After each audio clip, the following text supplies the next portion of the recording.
Hello, everyone. Welcome back to the Coe Show. My name is Mason Coe. I'm here as always with my co-host Aaron Coe, at Mason Charles Coe on Twitter, at Aaron Coe 29 on Twitter, and of course we got his book. The ebook is on Amazon.com, hardcover on Lulu.com. We took a week off. Wasn't really intended. There's some scheduling issues, and then a lot of technological little tech errors. We actually even had tech errors leading right up to recording this. So it was going to look like we were going to have to push it back even more. But got it figured out. And there's been a lot of stuff that's happened. We're going to talk about a lot of old news and some new stuff too. And might as well start it off. We got a new team name. It's the Washington football team. Wait, why are their colors maroon and yellow? I thought Washington football was purple and gold. What are you talking about?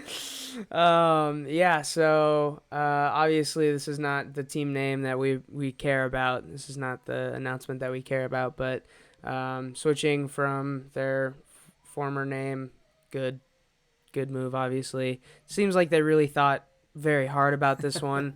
Took a lot of time to really process it.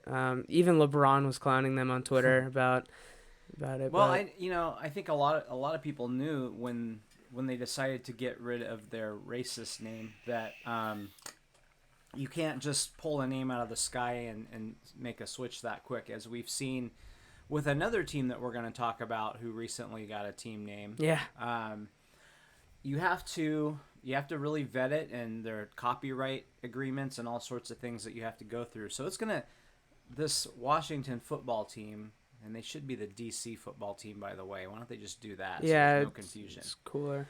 They're gonna they'll be lucky to have a new name for the 2021 season, because this takes time. And as usual, Dan Snyder screwed it all up. Yeah. So no surprise there. Yeah. All right. Hey, look at that. Next up, we got here it is, Kraken. The Seattle Kraken, our NHL team. You're a crackhead. I'm a crackhead. Gonna attend the hockey. Is it matches, hockey or games? Yeah. Yeah. Gonna attend hockey events at the Crack Shack.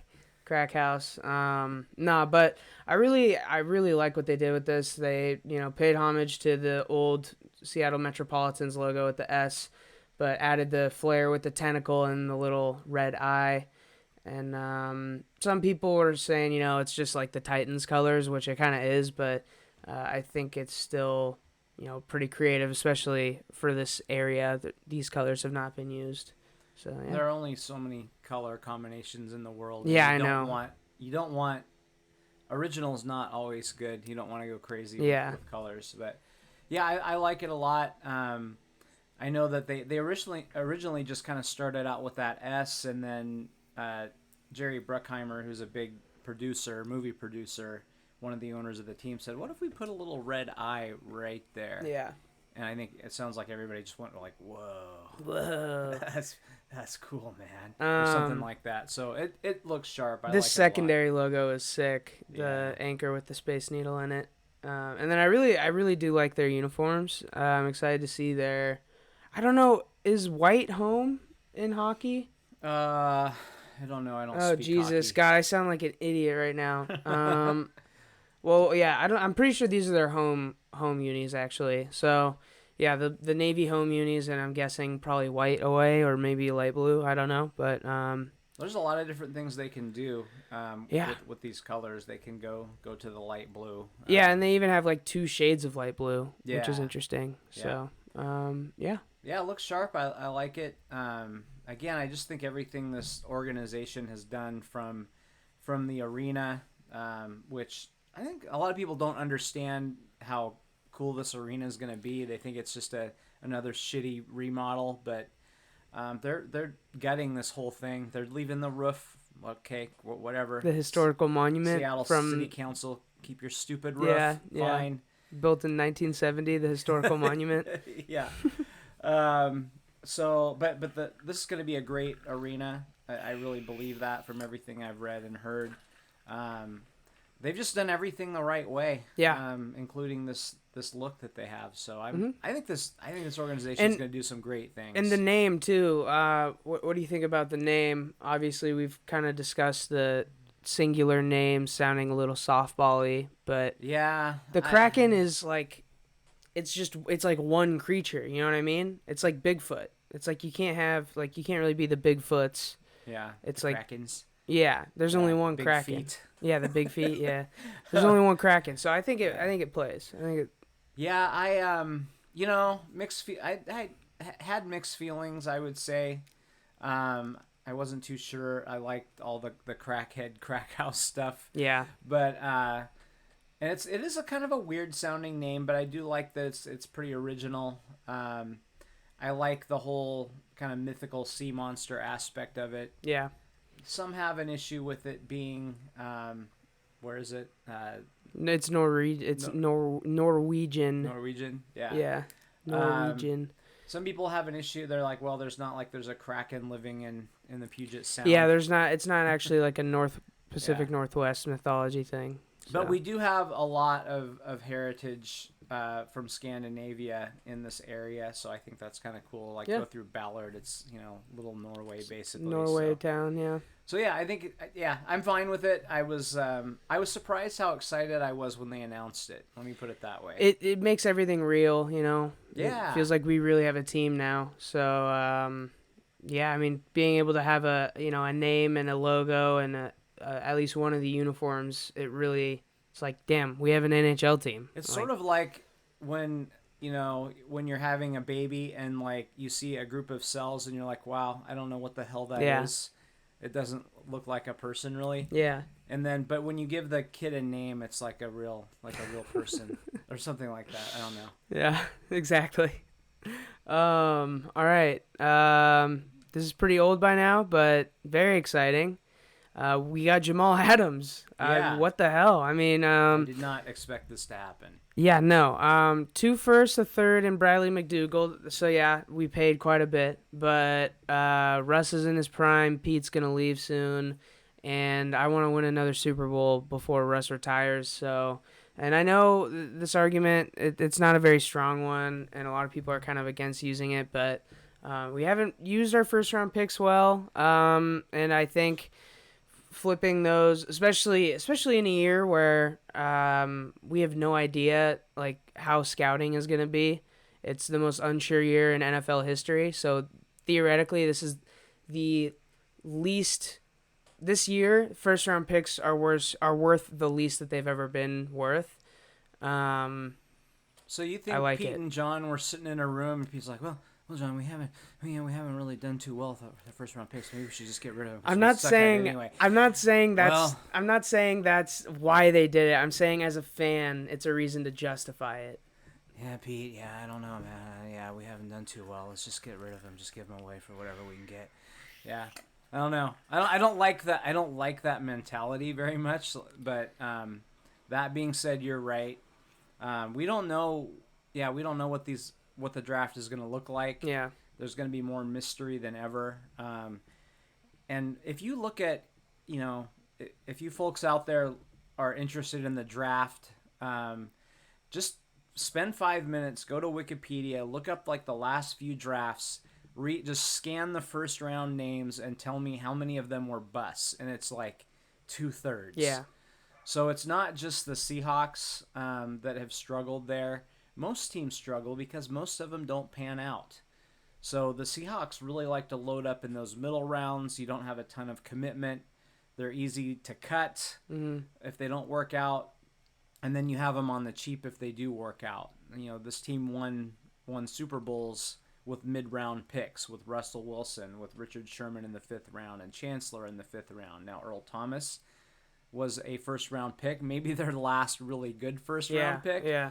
But that was a higher pick too. That wasn't 27, right? That was number whatever it was, 9, 10, something like that. Not only is this year a little less meaningful as far as scouting goes, but the Seahawks haven't had a good high first round pick since Earl Thomas. Really, I don't think we've had in the top half at least. Yeah. So, yeah. Yeah, so it's a big price to pay. Now the third rounder, we get a fourth rounder back, and if things go like we assume they will, which was the Seahawks will be hopefully a serious Super Bowl contender. They're going to be picking in at least the high 20s, I would hope. The Jets, if they stay true to themselves, will have a high pick. So that third versus fourth, there's a very little difference between those picks. Yeah. It's maybe 10 draft slots when you really look at it that way. So it's mostly the first two picks. With McDougald, he was a good player. We're getting Jamal Adams back. So yeah, it's like, so you're not going to keep him as a backup, obviously. we have Quandre. Keep talking a minute. And then the thing is, this is kind of surprising, but McDougald is making more than Jamal Adams this season. So you actually created a little bit more salary cap room with this move. And then the question, during this next offseason will be, are they going to re-sign him? Are they going to re-sign him? There'll be a lot of consternation about that. We got to. I feel like we have to. You can't just give up that much of your future, I feel like. Yeah, but we'll see what happens there. But are they going to pay? He's going to be the highest paid safety, you would assume. Yeah. Are they going to pay that? Is the question. We'll see. I want the best safety in the league, so pay him like it. Yeah. Then who's playing offensive line? The same stiffies we've had before. It's not like we're if we traded for Trent Williams, then it would be a different story. But it's not like we haven't even gone after. By the way, Jets just cut their starting right guard, Brian Winters. Oh. Don't know why, but let's pick him up. Sure. Yeah. So I don't know. That just popped in my head, and I didn't have it in the notes, so I didn't want to forget. But yeah, the concern with trading for a veteran and re-signing them is the salary cap implications. Yeah. That's always going to be an issue. I'm all for re-signing him, and they probably will, but that means you're going to have to be very smart with the mid rounds of these picks and find guys that play on the cheap, because you can't pay everybody $20 million. Yeah. Then the other concern I have about this is you've seen a lot of flexibility with Pete Carroll, and how he adapts, right? Oh, to no. his players. No. They're throwing it 50 times a game. Jesus Christ. True, yeah. So, Jamal Adams, if you look at his snap counts, he played a lot of linebacker. He played more defensive linebacker end a few times. Yeah. He played 2 safety spots. If you look at the Seahawks, they, for the most part, they blitzed a little bit more last year, but that was partially because they had to get some sort of pass rush.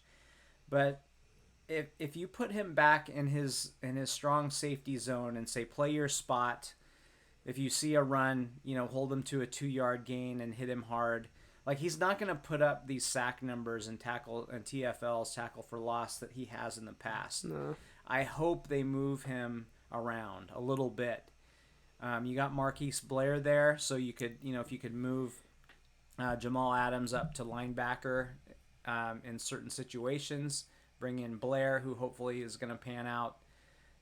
I hope they are creative with him, because if they're not, if they just do the, people talk about Cam Chancellor, oh, he never had those numbers. Well, he never was sent in to hit anyone behind. Yeah.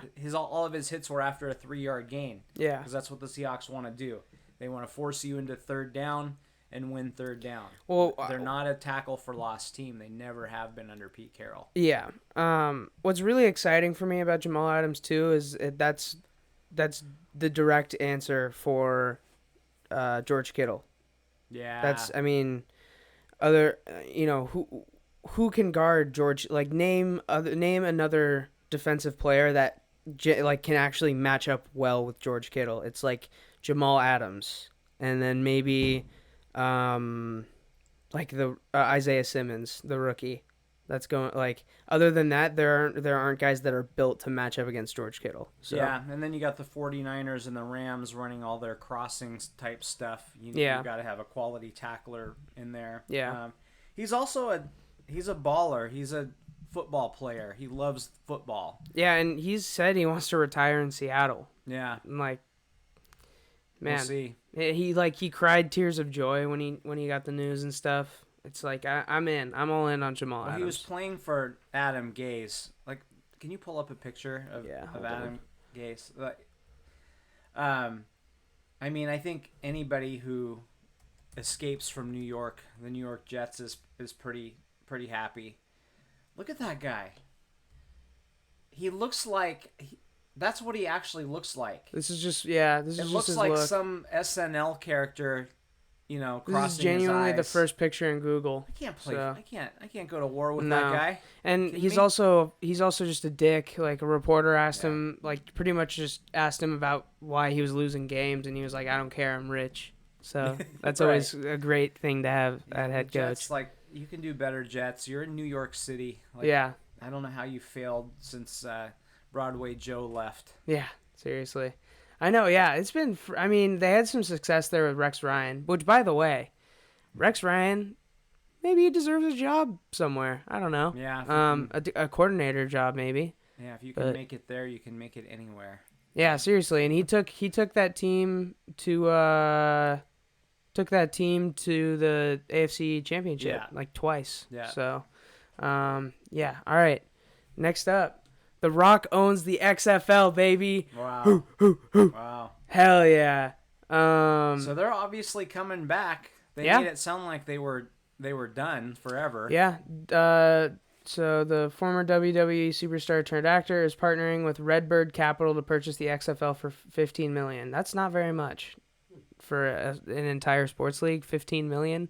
Yeah. I mean, how much is one NFL team worth? Like $1 billion. You buy low. Yeah, true. I guess. Yeah.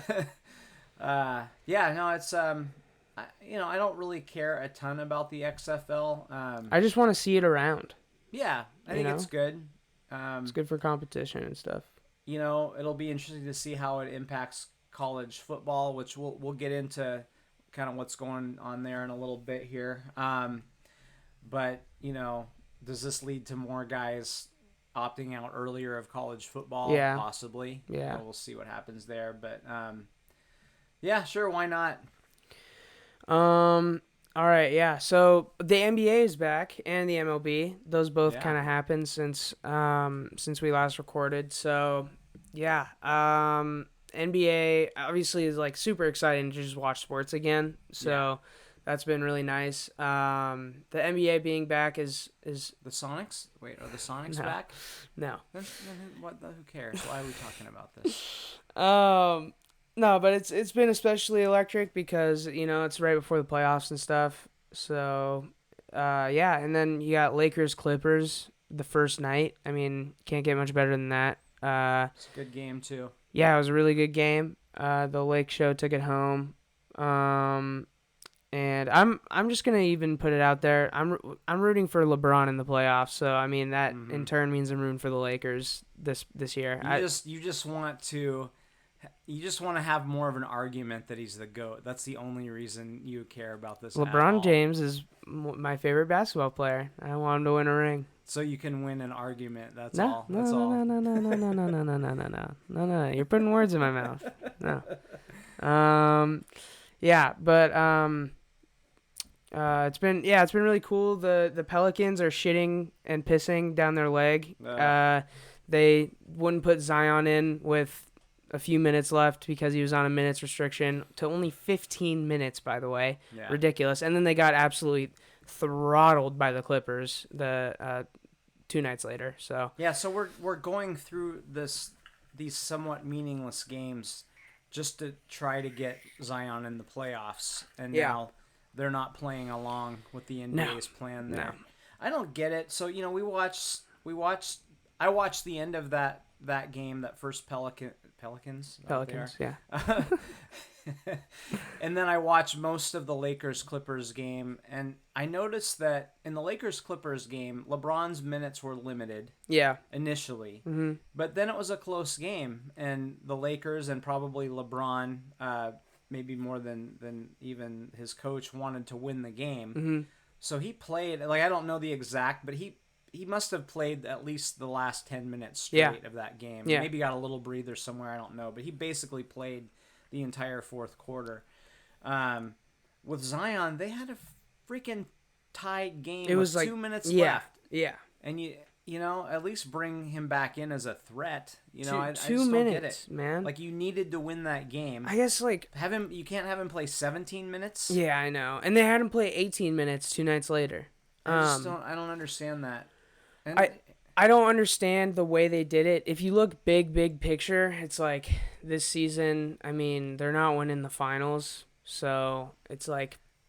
Yeah, and I just think the fans deserve better. Oh, no, I agree. Is he going to get injured from playing 2 more minutes? Maybe. Then he shouldn't play at all. Yeah. Play him or don't play him. Now, I get he's not, he was out of the bubble. He's not in game shape. So, yeah, you're going to limit his minutes and you're going to take him in and out more. 15 is such little minutes, though. But, yeah, just not. Have him play more and just bring him in and out. If he's hurt, then he shouldn't be playing at all. Right. So I don't get it. It makes no sense to me. But this is my favorite picture from the Lakers Clippers. Kawhi. So explain.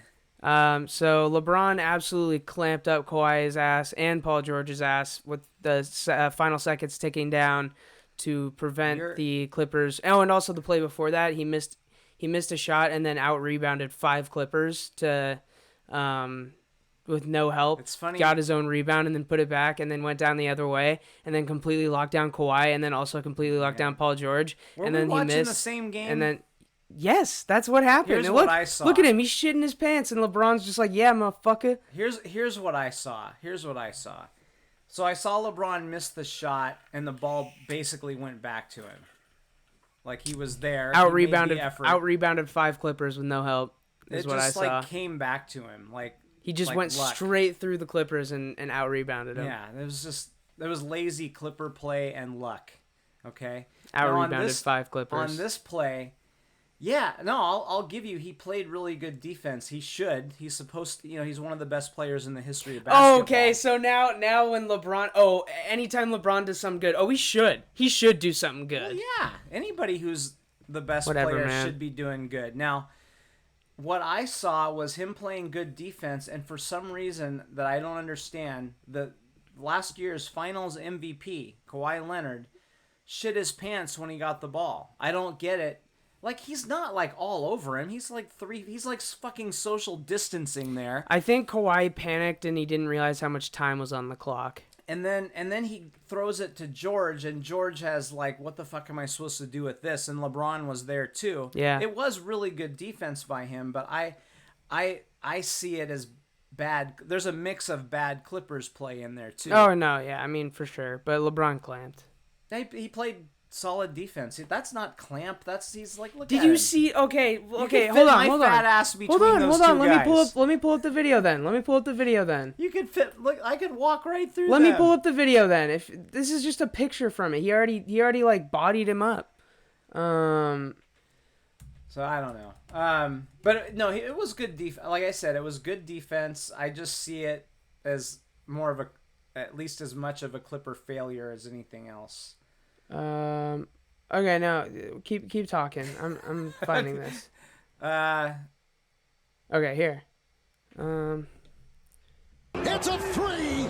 Oh god, the audio is bad. Okay, hold on. So here, we got his offensive rebound too. Just look at the positioning of everyone. So we set a screen. Look at the positioning here. Yeah. You see 5 Clippers in the paint and all 4 of LeBron's teammates out behind the 3-point line. Out-rebounds him. It bounced right. I could have fucking rebounded that. Him. He out-rebounds him. It went right to him. He out-rebounds him. It's crazy. And then look at this. Wait, what? Wait, hold on. Why didn't they show him getting... God damn it. Because it wasn't even that notable. Shut up. Shut your mouth. Okay, the audio on it is bad, which is kind of scary. I feel like this whole recording just might, which would be sick.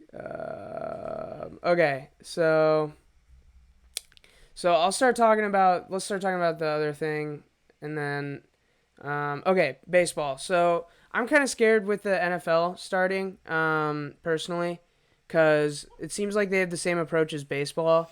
And while the Marlins did have no positive tests today, which is really good, the Cardinals have had some positive tests, and I just feel like the strategy of like let's just don't get it and everything will be okay is it's flawed, and I feel like it might not work. I'm a little scared. Well, I think first of all, anyone who thinks there aren't going to be some positive, oh my God, that's LeBron in his fucking man purse. Whatever. Oh Jordan wears suits that are like 20 times too big. So that was at least the style then. LeBron. This is the style. Okay, you can't stop. Okay, stop, motherfucker. I'm getting LeBron. Stop. And you can carry that to work. Stop. This is the style today, old man. It sucks. Also, here's the video that I was looking for of Kawhi absolutely clamping. Kawhi? Or no, LeBron absolutely clamping Kawhi. Here it is. Yeah, that's clamps. That's clamps. That's clamps. Look at him. He pushed him all the way back to half court. I don't know why he picked up his dribble. It wasn't even, like I said, I could fit. That's clamps. Look at this. He cuts him off, forces him to pick up his dribble. He thought he had the step back on him. He thought he could pull up on him, but LeBron was in his face. He was about to pull up for mid-range. That's what it was. That's what it was. Look, he's about to pull up for mid-range, and he's like, oh, shit. LeBron knew exactly what was coming. Yeah, he pissed his pants.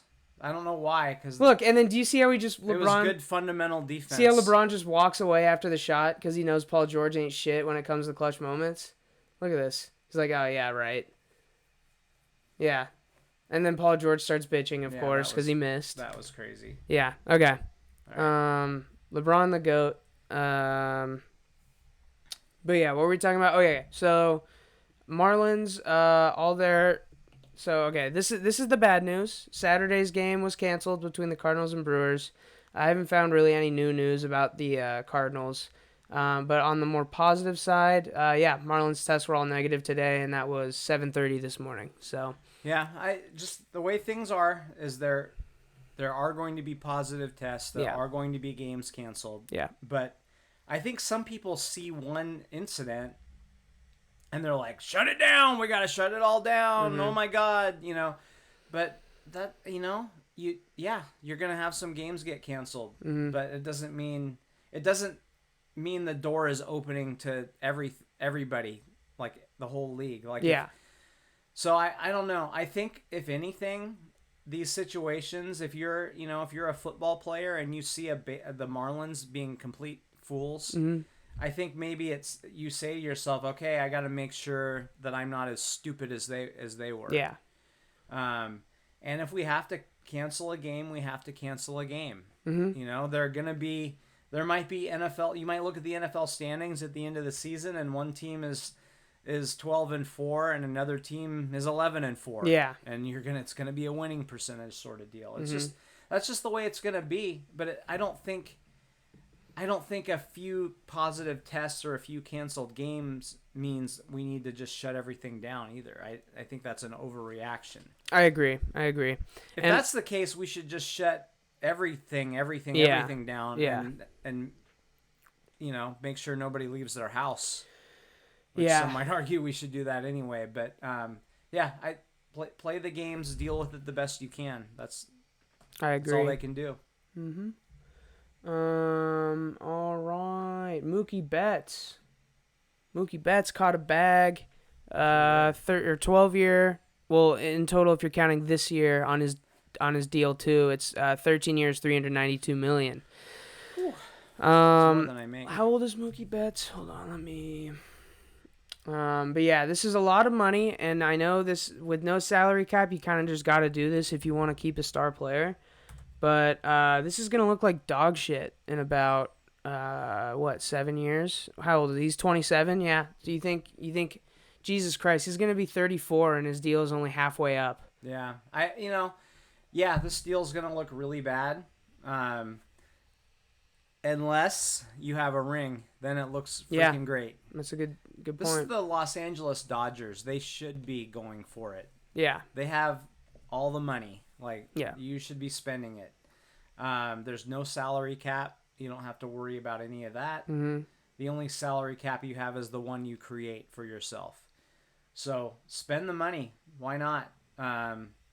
Go for it. So I think a deal like this is you're like, okay, we want to try to win one in the next couple years. Mm-hmm. Clayton Kershaw's getting up there. Let's try to win one in the next couple years. If you do, it's worth it. It's all worth it. For sure, yeah. Also, this is an interesting tidbit that I just learned the other day.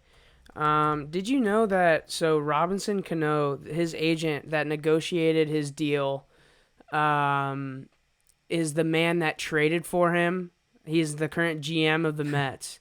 So he did a very good job in getting Robinson Cano this insanely bloated contract.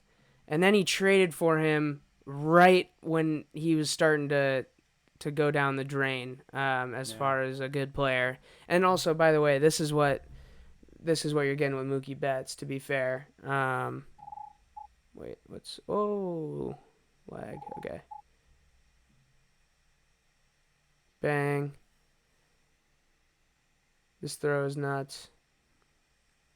If you're just listening, he's going down the right field line. He throws it essentially from the pole, a dot to the third baseman. That was just a couple days ago. It's kind of reminiscent of Ichiro's throw. Yeah, seriously, early in his career. Yeah.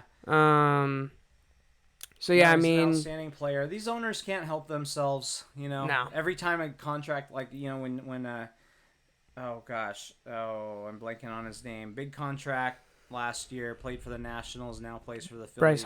Bryce Harper. So he signs that big deal, and every time this happens, the next season you hear, oh, no one's getting that contract again, but they can't help themselves. Yeah. So it'll continue even in when they're all worried about losing money, they're still gonna. They can't help it. They can't stop themselves. All right. Next up, we got Quentin Dunbar is on the commissioner's exempt list, and he's appealing it. Hopefully something comes out and everything is, maybe he's cool. But other than that, I mean, too good. Yeah, it's not looking good. So I don't feel bad, but so I hope that was worth it, dude. You tried to steal, what was it, 40,000? I don't remember. 70, I think. 70,000, and you even if you are cleared, you just cost yourself millions of dollars, if not tens of millions of dollars. You are a fool. That being said, I hope he gets cleared so he can play, because we need a guy like that. Yeah, seriously, we would have probably the best secondary in the league, honestly, if we get Quentin Dunbar. But all right, moving forward, we got Pac-12 moving to a 10-game schedule. And you wanted to talk about UW's schedule specifically. Yeah, I think it's interesting. There are a few interesting things about it. First of all, if you look at the SEC and the ACC over the last few years, it is very clear that they try to set up their top contenders for success. Yeah. You won't see them playing tough back-to-backs. You won't see them playing Friday on the road after a Saturday game. Yeah. You won't see them playing on Thursdays. The Pac-12 has not done that, but it looks to me, and I don't think they'll ever admit this, but it looks to me like they made an attempt to sort of give us a soft start for their top contenders. And I think if you look on paper, those top contenders are, Oregon. Mm-hmm. Hate to say it, but they're up there, depending on what their quarterback looks like. USC is loaded despite their fool of a head coach. Yeah. UW should have a great defense and running game, question mark at quarterback, question mark at head coach. Mm-hmm. But those are your three top contenders, and they all start out with similar, they're not bashing each other's heads in at the beginning. So Washington starts on September 26th with Stanford. Mm-hmm. Stanford's down a bit, so hopefully they can win that game. Then you got Arizona, Cal, Oregon State. So now they could lose any and all of those games, but those are not probably the toughest games. And then the fifth, so you could see an Oregon-Washington matchup where they're both 4-0. Yeah. The only thing that sucks, and Oregon fans will say I'm whining about this, but on the previous schedule, UW had a break before playing Oregon, and now Oregon has a bye again before playing Washington. And I think that's unfortunate. Yeah. I hate to see that. I I don't know why they had to change that. I'm generally at whatever, lace them up and play the game, but That's pretty big, that's though. an advantage. That's pretty big. Yeah, I mean, that's an advantage for Oregon, and I don't want them to have an advantage because I hate them. Yeah. But yeah, so they're starting September 26th. They have a built-in week in there in case a game has to get canceled, or if they have to push the start back. They also have the conference championship later than usual, so you can push things back a couple weeks if you need to, for whatever reason. Spin Zone, they are actually setting up their strong teams for failure because they know that all the games at the beginning of the season are going to get canceled. And the Right. Pac-12 is really just stupid. Right. I think it's highly likely that they start on time. Whether everything finishes all the way through, I'm a little concerned about that. Yeah. I think it's going to start on time if things kind of stay like they are now, as long as they don't get a lot worse. Now, I am concerned that when I've heard a lot of people say, well, it's going to be good because it's all online school. But what's not online? Parties. They're going to be online. parties. Drinking is not online.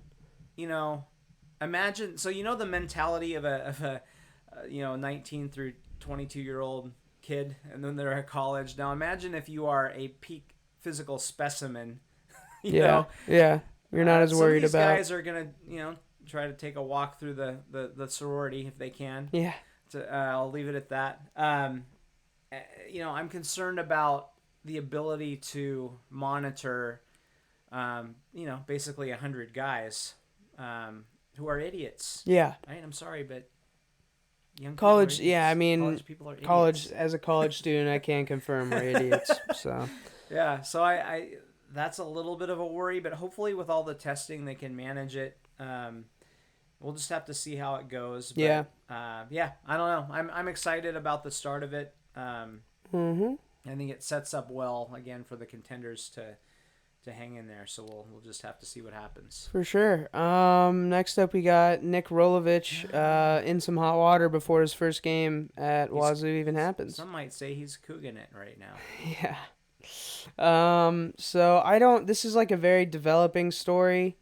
Yeah. So, I'm not gonna like really hammer him yet. It appears that he's a fucking asshole, but he is. Well, yeah, I mean, basically what happened is there's these #WeAreUnited graphics that I don't even know. I haven't even seen these. Like, I don't know if it's like I'm living under a rock or if it's just a Wazoo thing.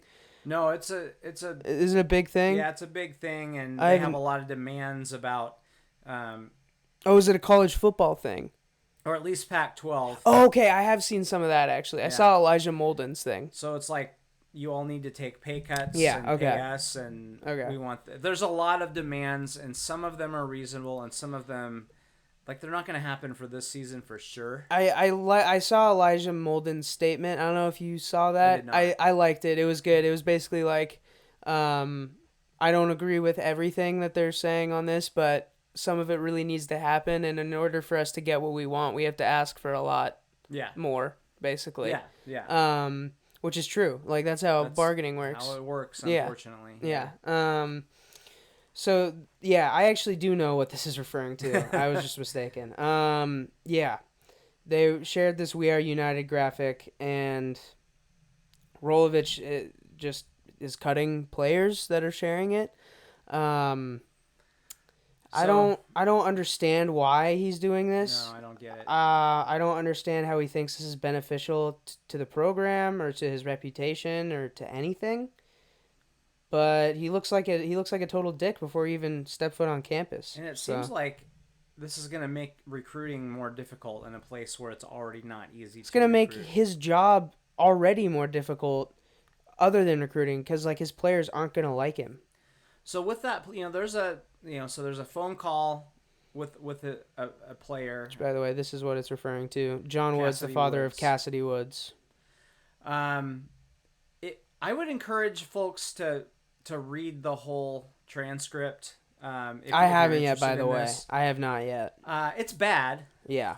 But if you read if you take a few snippets out of it, it's worse than if you read the whole thing. Right. So it's basically like, Coach, I'm concerned about COVID. I have sickle cell. I'm not going to play this season. And he's like, yeah, I understand. And then Coach says, are you part of this movement? And he says, yes. Mm-hmm. And then Coach is like, yeah, I have a problem with that. And I got the sense, when I'm reading between the lines on this, I think Rolovich was like, you need to just say it's COVID and not say that, because that's two different deals. Yeah. Like, I can support the COVID thing, not wanting to play. Also, there is inherently an issue with transcripts of talking. Oh, for sure. Because, like, if you read Bill Burr's stand-up special, just read it. Yeah. And tell me how that plays. Yeah. So there is also that, but again, I don't know. But it seemed pretty straightforward to me. But then, basically, he says he wants to continue to work out with the team, and the coach says, no, I don't. If you're not going to play, there's really no point in that. Yeah. But I don't think that was just related to the movement. I think it was related to him not playing. And then the other part is his scholarship is not being taken away, because you can't do that. Right. A lot of people don't know. This happened fairly recently, but your scholarship is for 4 years now. And those can be extended to 5 and 6 years if both parties want to do that. But yeah, so I think Rolovich is trying to be new sheriff in town, but man, it's a bad look, and it's to some degree he's being taken out of context, but also it was pretty bad. Like, make no mistake, it was pretty bad. Also, this just I don't know why this kind of reminded me of this situation, but Oklahoma rep Sean Roberts says if Thunder players kneel for the national anthem, then the Thunder's tax credits given to them by the state need to be re-examined, which is definitely just illegal. So I don't think you can re-examine tax stuff. Okay, I'm not going to read all that. Here's the thing, whether you agree with kneeling or not, that can't be the reason that you change somebody's tax structure. No. So whether you agree with the tax structure or not, it's ridiculous to even say that. It is. It's like, how is that guy? He's just, what he's looking for? Fuck yeah, damn right. Yeah, that's what he's looking for. He's looking for votes. It's like pandering. It's damn like, right. Yeah, he's I'm just voting for you. Sounds like a bumbling old man. Yeah. Anyway. He's playing to his constituency. That's all that is. It's bullshit. Just like everybody else. Yeah. All right. Let's move into our baseball jerseys. Do you want to go first? Sure. All right. We don't have to snake draft this one because... you didn't blow your surprise. Yeah. All right. Okay, so... what do we got? For audio listeners, you might just want to switch to YouTube. I mean, this is not going to be great to listen to, but we got. Or you could just Google them real quick. They're not hard to find. Yeah, teal Mariners jerseys with the blue dome with the teal brim. Classic, the double happened in these jerseys, and a lot of other very classic moments. This picture is of Ken Griffey Jr. and his gorgeous swing. I do, I like it. I like the font of Mariners across the chest. I like, I don't. It's funny. I don't really like teal. Yeah, I know. But I think, to be honest, I think this is nostalgia. It's the few great Mariner memories that I have. Many of them happen in that jersey. Yeah. I do think it looks pretty cool. I like the white pants with the pinstripe that goes with it. But yeah, I'll admit, if I wasn't a Mariners fan, I probably wouldn't have this on my top 5. But hell, it's my list, so if you don't like it, for sure. Fuck it. All right. My number 5, we got Pittsburgh Pirates. I don't know even what era this is, but yellow jersey with black pants with the double yellow pinstripe down the side, and the sweet black hat with the 3 horizontal stripes. I am blanking on this guy's name, and I think this was late 70s, early 80s. This guy, looks like an accountant or something. Yeah, he looks pretty sweet. But he was a closer, kind big of old a dorky badass. Glasses. But yeah, look up nerdy Pirates closer and you'll find this guy. There's a lot of great photos of him. Yeah. But no, that's a great uniform for sure. All right, number 4 for you. We got. Oh yeah, baby. I don't know why this is even near your or on your list. This is ridiculous to me. Don't you like wearing shorts? I love wearing shorts. Not when I have to slide into second though and break up a double play. You get hot in those baseball pants. Yeah, and then so just wear black shorts. Like it's not even. This is great. You got the shorts. You got the big old collar, the huge collar. Yeah, these are the worst jerseys I've ever seen in my life. Yeah, I agree. Let's move on to my actual one. This is the White Sox one that I like. Okay, that makes a lot more sense. Yeah. So no, this is well, I forget what year this was, but navy blue with red stripe. Or sorry, it's a white jersey with navy blue and red stripes across it. I like the Sox logo. Yeah. I like the number on the pants. Mm-hmm. I like the stirrups. Like I Stirrups like this are classic. I really like the piping, the red and blue piping on the pants too, right here. Sometimes I don't like abbreviations across the chest. Socks is different though. It is. Like I don't like ATL. Yeah. I don't even like chai socks. If that said this would be on my. If it said chai socks on here, it would be on my worst jersey list. Wow, that big of a that big of a swing. Wow, I hate that stuff. But no, I love this one. All right, moving on to my number 4. We got. Oh, what is happening? We got the Cleveland, hopefully team to be named laters. We got. Got Chief Wahoo on the no on Chief the hat, just right where it should be, son. No Chief Wahoo. No Chief Wahoo on this one. Oh yeah. We got classic Indians, Cleveland Indians C, and then it's their red jersey with blue font, white pants. It's like nothing too crazy, just the red, white, and blue. Especially on baseball jerseys, I think it's just a great look. And I really like this font too. And yeah, the cursive.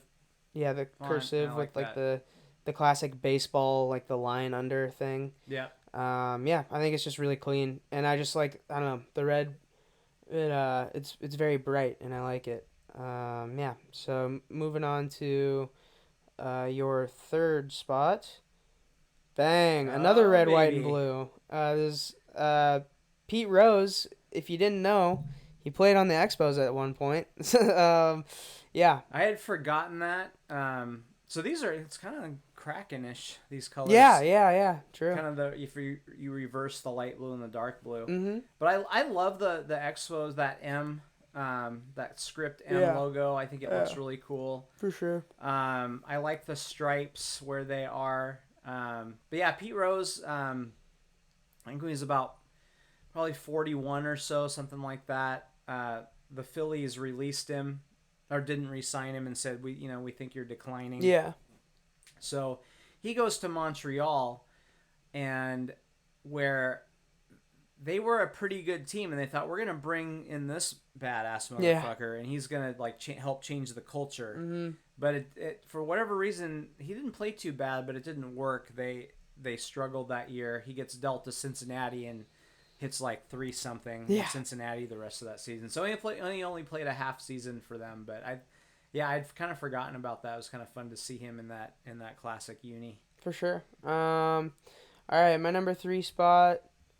We got kind of a similar look here. Yeah. The baby blue Cardinals with I just think the red really pops out here from the blue. I also considered doing the baby blue Mariners jerseys from back in the day. That almost made my list too. Those are really sweet, but I think I like the red a little bit more than the yellow. Now you originally did your little thing. Yeah. Where you couldn't, because you're a jersey addict. I'm looking at your 30 jerseys in there.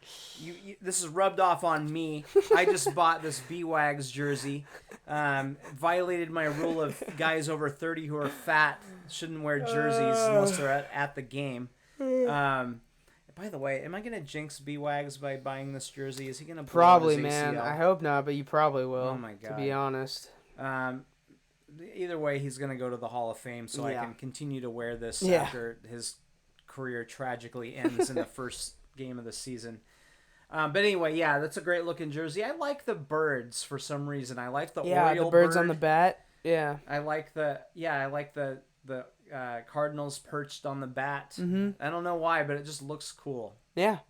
Yeah. It's very I feel like this is pretty much the most baseball logo you can get. Yeah. Like it's just classic baseball logo. Yeah. All right, moving on to your number 2, right? Number 2? I think that's where we are. Bang, you got Ooh, yeah. got classic Astros with the various yellow and orange stripes and the big old dark blue star in the middle. And there's also a little pocket on the inside where you can put your buzzer, if you want to have one of those. So that's pretty cool. Hell yeah. So this is J.R. Richard, one of the baddest motherfuckers to ever pitch. Never knew him. Yeah, look him up sometime when you get a chance. 6'8". Damn. Threw hard, not afraid to throw at you. Yeah. He had kind of a tragic situation. I don't remember if he had a stroke on the mound or if he just wasn't feeling good and had a stroke like a couple hours later. Damn. Derailed his once brilliant career. Wow. And he ended up actually being homeless for a little bit. Oh, jeez. I think he kind of put things back together at some point, but he really struggled. But he was as bad as they got back then. And I don't mean Mariner bad. I mean the good bad. Yeah. All right. Number 2 for me, we got Oh, look at that. the White Sox jersey that you had earlier. We got Carlton Fisk. You finally did something right. I'm proud of you. Yeah. So obviously these jerseys are dope. So yeah, number 1 spot for you. Number 1. Oh, baby. Boo. Boo. Yankees. Yankees, I mean, I know everybody hates the Yankees, but man, the pinstripes. It is classic. Maybe the most logo's iconic cool. The uniform. jersey's cool. Is there a It's more iconic whatever. uniform in sports? No, there's not. You need to take a shower after admitting that. I love the pinstripes. I love that they've had the same uniform for 100 years or more. It is dope. I like the NY logo, even though I didn't really know what it was when I was a little kid. Yeah, I actually didn't either. Yeah. And I'm like, oh, that's an N and a Y. Okay, I get Yeah. it. That's Mariano Rivera. I mean, maybe probably I don't know. Has there been a better closer in the history of baseball? He's the best closer of all time. So great uniform, love it. But I hope we kick their asses someday. Yeah. My number 1. J.R. Richard. Oh, there he is. I didn't even know who he was when I took this picture from the internet. But yeah, same jersey, classic Astros with the stripes and the star. I really do like. You can't really see it in the other picture as well. I actually like the font. It's very like 70s. I feel like it's like 70s futuristic. Yeah, like, exactly. This is what font is going to look like in the year 2020. Yeah, exactly. exactly. I might have missed on that. What is it about me and stars? I don't know. You had I love stars. the Nets, the Magic, and then the Astros and the Cowboys, of course. 4 out of your 15 had stars heavily involved. I don't know what it is. I don't know. It must have been the Cowboys being my first love when I was a stupid little kid. The star, I mean, it is like it's just a cool shape. To be fair, I mean, yeah. I mean, with that being said, follow us on Twitter. I'm gonna try to be more active there. I feel like I have been a little. Yeah. But I'm gonna continue to try to do that more. Buy the book, Amazon or Lulu.com. I mean, if you made it this far, thank you. Don't really know why. But go ahead and leave a like and subscribe. That'd be really dope. You can turn on post notifications to hop on it real quick. I've had some friends in past episodes message me and say that it was a good episode, and that really sticks with us. That means a lot. So, yeah, thank you. I've gotten some messages too. Really appreciate that. Yeah. So wait, do we need to do Stooge of the Week, or should we save that for another day? Oh, okay. Let's just do that really quick. Stooge of the Week. Mine Mine was the Marlins, but they have no positive tests. They were still stooges, though. They were still stooges. Those are my stooges of last week. Yeah. What's yours? So, Michael Porter Jr. Yeah, Michael Porter Jr. Right. Yeah. Yeah. And I would encourage you to look that one up and see the transcript. But basically, he said coronavirus is a conspiracy to limit population. Yeah. We need to they're trying to reduce the population, so they're trying to kill people with this virus to limit population. He also said he's never had a vaccination. Stooge of the week, Dwight Howard. He pretty much said the same thing as Michael Porter Jr. God. Yeah. He's also never had a vaccine, I'm pretty sure. So Porter said he'd never had one, but it is one of the requirements to get admitted to Mizzou, where he went to school after. So he took his daddy to Mizzou instead of UW. Yeah, to coach. So he either he has had it and is lying or didn't know, or he didn't have it and they violated their own rules by having him go there. Yeah. Either way, come on, dude. Dumb fuck. Yeah. Either way. All right. On that note, yeah, we'll catch you next week. Bye-bye. Peace out. Yeah.